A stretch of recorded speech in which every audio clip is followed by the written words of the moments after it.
Welcome to the next class of acid, bases and salts. In the previous videos we had learned different properties of acids and bases. We understood that indicators show a certain color in acid and a different color in base. And acids taste sour and bases taste bitter.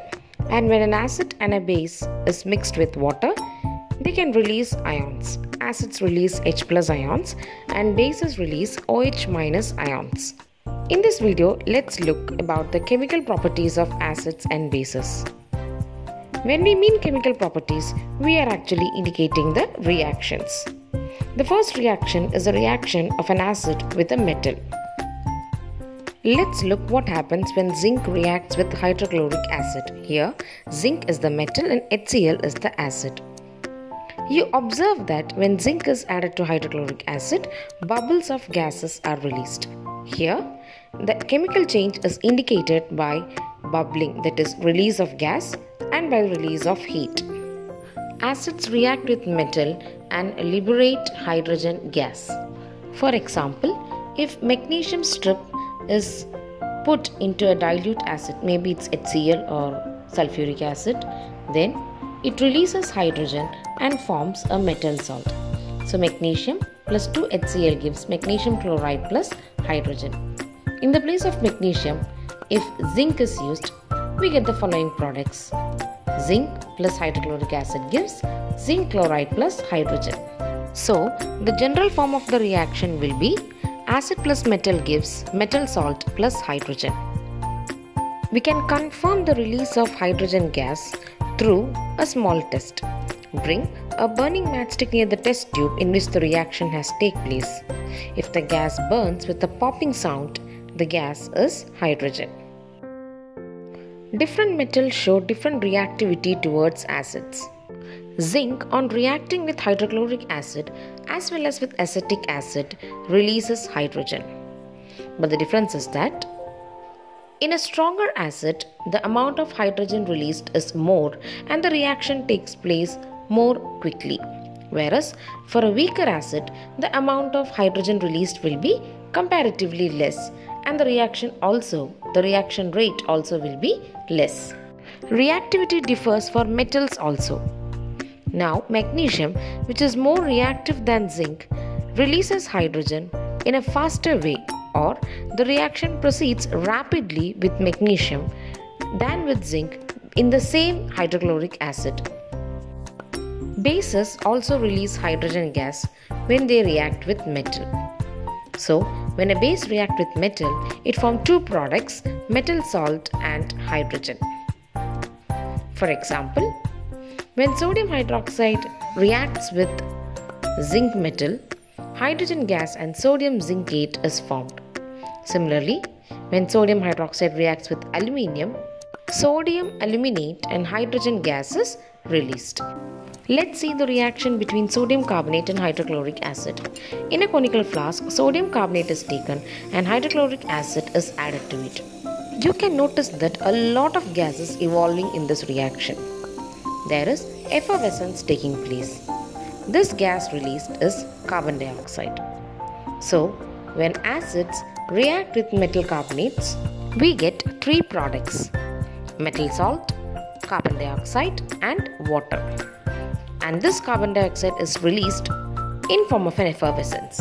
So, acid plus metal carbonates give metal salt plus carbon dioxide plus water. The metal salt depends on the metal carbonate taken. If we have taken sodium carbonate and HCl, the metal salt formed will be sodium chloride. If it is calcium carbonate and hydrochloric acid, the metal salt formed will be calcium chloride. Carbon dioxide and water are the common products formed when any metal carbonate or bicarbonate react with acid. So when sodium carbonate reacts with hydrochloric acid, it forms sodium chloride, carbon dioxide and water. Sodium bicarbonate, that is sodium hydrogen carbonate, also reacts with hydrochloric acid and give the same products, sodium chloride, carbon dioxide and water. The gas that is released in the reaction of acid with metal carbonate is then passed through lime water. Lime water is a solution of calcium hydroxide. So when carbon dioxide is bubbled through lime water turns milky and cloudy white due to the formation of calcium carbonate, which is milky white in color. The equation for the reaction is CaOH twice plus CO2 gives CaCO3 plus H2O. This test confirms the presence of carbon dioxide gas being released in the reaction.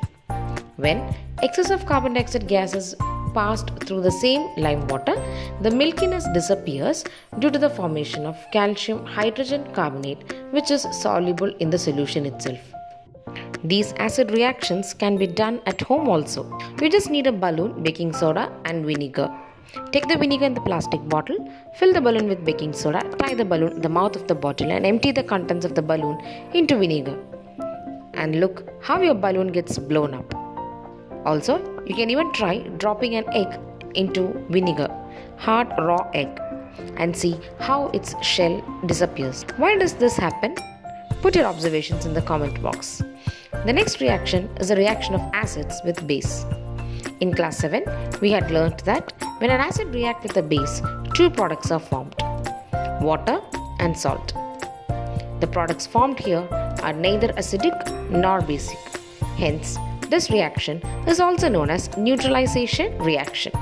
So, the reaction between an acid and base forming salt and water is known as neutralization reaction because the products formed here is neutral in nature. Let's look what happens in a neutralization reaction. Acids and bases release ions in water. When acids release H plus ions, bases release OH minus ion. Here, sodium hydroxide releases sodium and OH minus ions and hydrochloric acid releases H plus and Cl minus ions. During the reaction, that is when they are mixed together, sodium ion and chloride ion combines with each other, forming sodium chloride, and hydrogen and OH minus ions combine to form water. The next reaction is a reaction of acid with metal oxides. Metallic oxides react with acids and give two products, salt and water. When a small amount of copper oxide is mixed with dilute hydrochloric acid, we observe that the color of the solution becomes blue-green due to the formation of copper chloride. So the reaction is copper oxide plus HCl gives copper chloride plus water. Now this reaction is much similar to the neutralization reaction. That is, copper oxide is reacting with acid and forms two products, one is salt and one is water. Since this reaction is much similar to neutralization, we can confirm that metallic oxides are basic in nature. That means in this reaction, metallic oxide is acting as a base. Let's recall the reaction for the test of carbon dioxide. We know carbon dioxide is a non-metallic oxide. When it reacts with lime water, it makes lime water or it turns lime water milky due to the formation of calcium carbonate. So calcium hydroxide plus carbon dioxide gives calcium carbonate plus water. Here, calcium hydroxide is the base, carbon dioxide is a non-metallic oxide, calcium carbonate is the metal salt formed, and water is the another product formed here. So again, this reaction also is similar to neutralization reaction. Hence, we can understand that non-metallic oxides act as acids. So we can understand that non-metallic oxides are acidic in nature. So that are the acid-base reactions which we have to learn in this chapter. Let's summarize. Acids react with metal forming metal salt and release hydrogen gas. With metal carbonates, acids release carbon dioxide gas. With metal oxides, acids form two products, metal salt and water. Similarly, a base reacts with metal and form metal salt and releases hydrogen gas. Bases do not react with any metal carbonates, and when an acid reacts with a base, it forms salt and water, and this reaction is known as neutralization reaction. Thank you for watching the video. If you like the video, like, share and subscribe the channel, and visit the channel for more videos of class 8, 9, 10 science.